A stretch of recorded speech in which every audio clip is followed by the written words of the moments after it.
I was trying to think out about how to help my friend Jack with pasting a knife, and what he came up with is that since silicone only really sticks to itself, would be suspending it in some way so that I want the silicone to go underneath the object.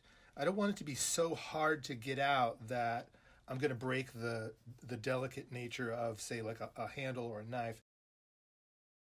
But this works great for molds like this, which I created for the oops, for the needle nose pliers. Sorry. There we go. Since I'm doing a two-part mold, if I was being more fastidious, I'd probably put clay on these and create a kind of a pore hole. And then also one would operate as a vent. So what I'm going to do instead is I'll do it after the fact, because after I have a two-part mold, I can open up both, and it'll be much easier for me to just kind of go in there with a knife and cut one there, and that way the sprue gate, the entry point where I can pour in my mold, will I can kind of navigate how big it is and then how clear the hole is instead of having to worry about the clay. Just go ahead and spray this, right? And I'm ready to go. Here is our mold after I cleaned it up a little bit. You can see there's some texture on top. I'm not terribly worried about it. I just didn't want it to be too textured. I shouldn't have fussed with the rubber. I started to kind of mess with it a little bit with a chopstick, hoping that I could get more connection underneath the plier. I did probably, but at the expense of having a textured surface, which isn't the end of the world. So I'm going to go ahead and just pour in the rest of the mold.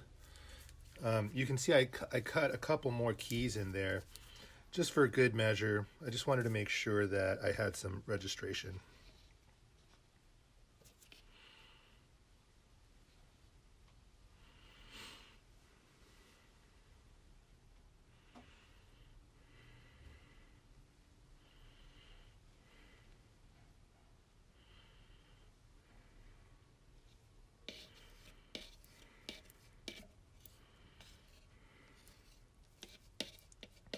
Now, because I'm not using a mother mold, I'm using more material because I need the mold to have some tensile strength so that when I put it back together and tie it with rubber bands or tape or whatever I decide to use. Tape is a little bit difficult on silicone because nothing sticks to it, so you'd have to just wrap the tape around and give it and kind of attach it to itself.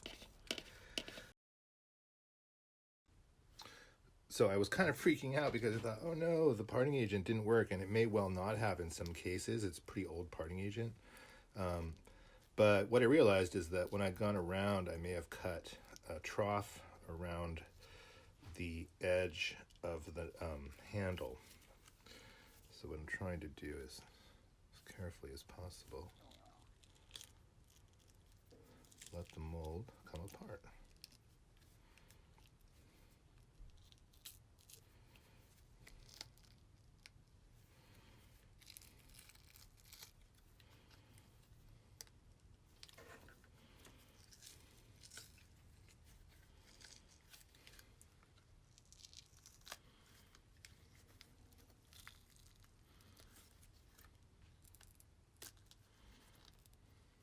A tear right there. That's okay.